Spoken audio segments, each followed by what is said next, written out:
essas duas substâncias podem cair no Enem? São duas substâncias orgânicas, então um dos conceitos que a gente aplica nessas duas é a identificação das funções, qual é o tipo de função que há em comum e há em diferente entre as duas, e o tipo de isomeria, já que as duas são muito análogas. Então, os conceitos de isomeria que a gente pode abordar são isomeria de posição, cadeia, função, compensação, metameria, se a molécula pode ser cis trans, se há presença de carbono quiral. Então, esses são os apanhados da isomeria que a gente pode botar nesses dois compostos orgânicos, beleza?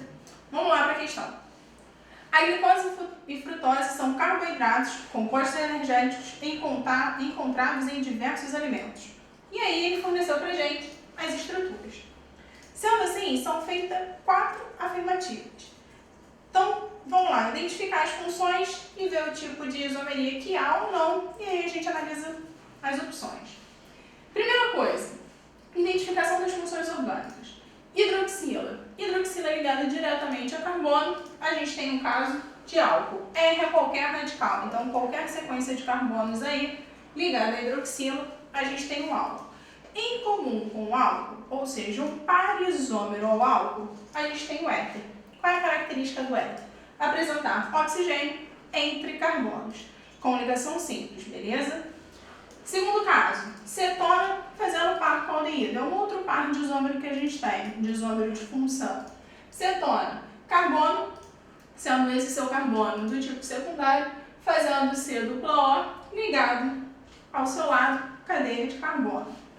E no caso do aldeído, o carbono fazendo dupla O com H. Ou, muito cuidado, se aparecer na forma condensada, que é justamente o que a gente tem aqui na estrutura. Quando ele coloca para você carbono HO, é a forma condensada do aldeído. Ao invés de escrever C dupla OH, ele condensa. Então, eu tenho na glicose presença de aldeído, presença aqui nas suas hidroxilas, em todas elas, presença do álcool. Vamos para a frutose. Na frutose eu tenho as hidroxilas, que são as moléculas aqui caracterizando o álcool, e esse C dupla O, que caracteriza uma cetona. Então, essas são as que a gente tem, as funções que existem aqui. Um outro conceito que a questão aborda é a isomeria.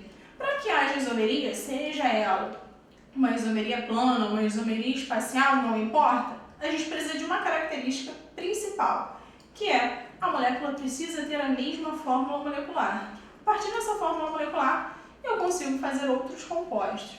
Então, eu tenho na glicose, contando o número de carbonos, hidrogênios e oxigênios, a fórmula molecular dela vai ser C6H12O6.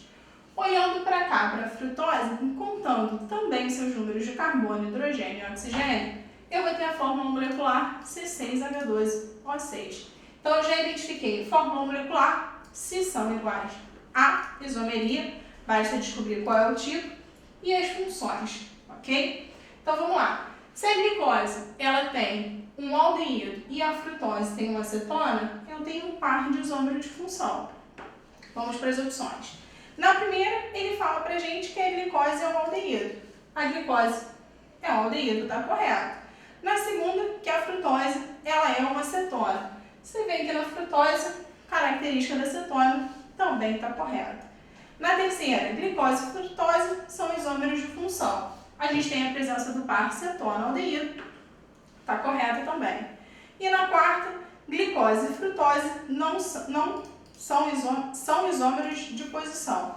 Então, aqui a gente percebe que não são isômeros de posição, porque se as funções mudaram, não tem como ser isômero de posição, e sim isômero de função. Então, o correto a gente tem 1, 2 e 3, gabarito nesse caso, letra B.